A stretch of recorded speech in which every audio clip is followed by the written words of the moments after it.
From NBC News, this is Today. Dr. Richard Lerner is the director of the Institute for Applied Research in Youth Development at Tufts University. He's also the author of The Good Teen, Rescuing Adolescents from the Myths of the Storm and Stress Years. Dr. Lerner, good morning to you. Good morning, Meredith. 4 great kids that I talked to, all of them agreed that at some point, parents, they're clueless about a lot of what's going on, or they're in denial. True or false? Well, it's not that parents are clueless. They certainly know what it was like to be an adolescent. They certainly know their own kid. They've had the kid for 12 to 13 years before they became a teenager.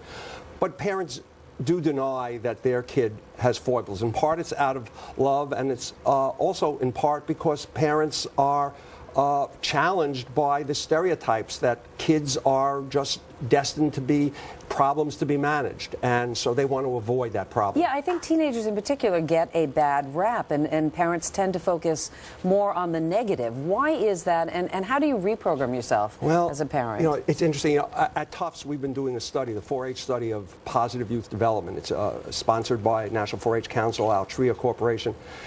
We're in 34 states, 5,000 kids, about 2,500 parents, and what we find is that every young person has strengths.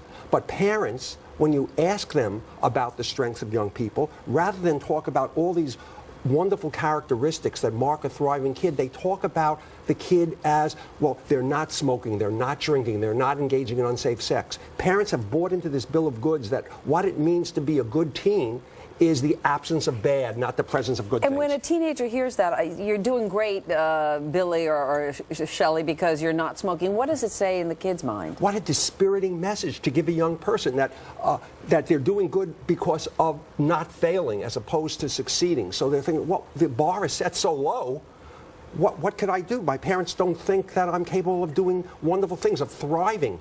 But I also think that a lot of parents assume that the kids are going to head down what you call the stormy path, and you say that's a misconception. Yes. What we found in the 4-H study is that all kids have elements of strength. We look at 5 things: competence, confidence, character, caring, and positive connections. Every kid, we've looked at kids, again, across the United States, across racial, ethnic, religious backgrounds, rural, urban. Every kid has strengths, and parents need to embrace those strengths and try to elevate them. Also, every kid, at least that we talked to, the 4 that we talked to, said at some point or another they don't tell their parents the truth.